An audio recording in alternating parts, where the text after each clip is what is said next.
Once upon a time in the land of Egypt, there was a famous captive ruler. This guy went from being wrongfully locked up in a dark prison to ruling an entire country in just one single night. And guess what? It was all part of a divine plan. Let me explain. You see, this guy named Joseph had it rough.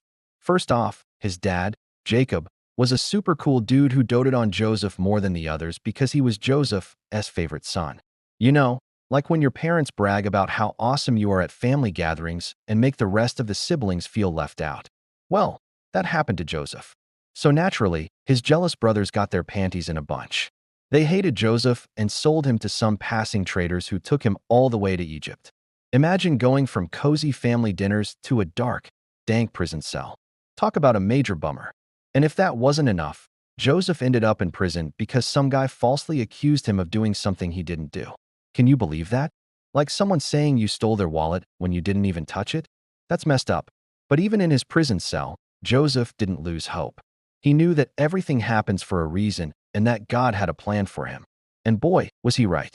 Meanwhile, back in Egypt, the Pharaoh, that's the king of Egypt, was having some weird dreams. Like seriously crazy dreams. At first, he saw River Nile, and it was overflowing and destroying everything around it. And then he had another dream where the 7 fat cows were gobbling up 7 skinny cows. Now you might be thinking, well, dreams are just dreams, who cares? But in those days, people believed that dreams were messages from the gods. So Pharaoh was like, hey, I need someone to decode these wacky dreams of mine before I have to, sacrifice a bunch of virgins or something. He summoned all the wise men in Egypt, the ones who were supposed to know all the mystical mumbo-jumbo. But none of them could figure out what his dreams meant. Just when Pharaoh was about to throw in the towel, his butler was like, wait, hold up. I remember this guy named Joseph who was locked up in prison. He's really smart, and he once told me the dream I had meant that I'd soon become the butler to the Pharaoh. And guess what? It came true. So maybe he can help you too. Pharaoh was like, sweet, let's bring this Joseph dude into my royal court. So they went and dug him out of prison. Do you know what happened next? Joseph was like, whoa, this is a major upgrade from prison. Not only did he not get executed, but Pharaoh was like, hey buddy, would you mind giving me the meaning of these crazy dreams I've been having? And Joseph was like, sure thing, Pharaoh. Here's what your dreams mean. After much decoding of dreams, Joseph told Pharaoh that his dreams meant that Egypt was gone now have 7 years of serious food heaven, like an all-you-can-eat buffet that never ends.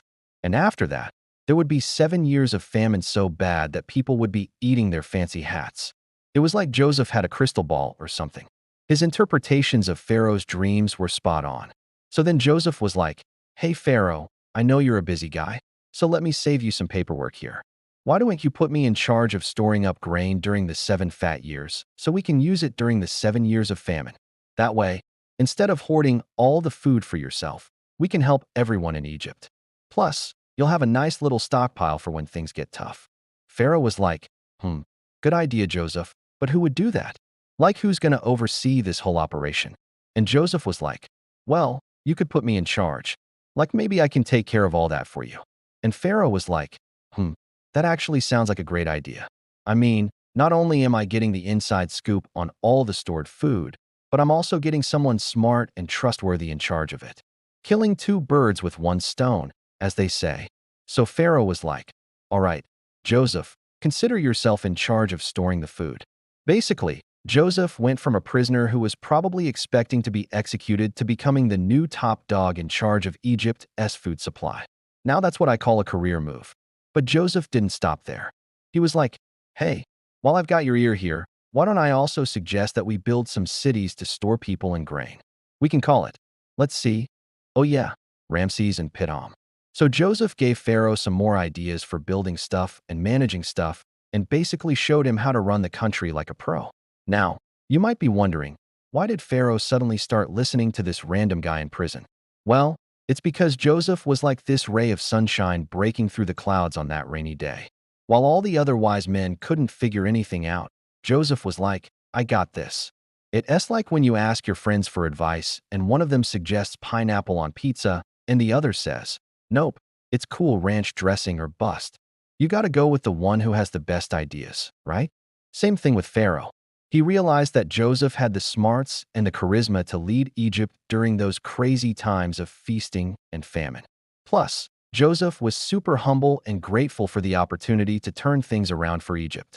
He didn't let his past in prison make him bitter or resentful. Instead, he used it as fuel to make positive changes. So it's like Joseph's positivity and can-do attitude was like a breath of fresh air for Pharaoh. It was clear that Joseph wasn't just some random guy in prison.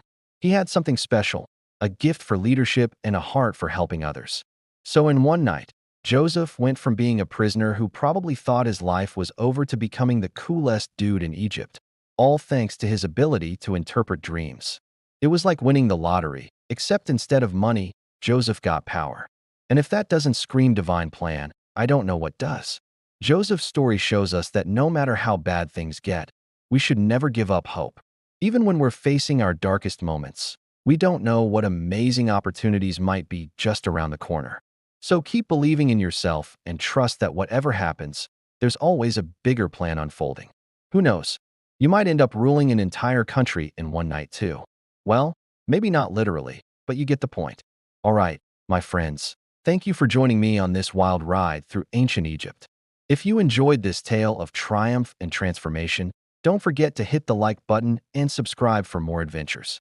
Until next time, may your dreams be big, your goals be bolder, and your transitions from prison to prime minister be swift and glamorous. Peace.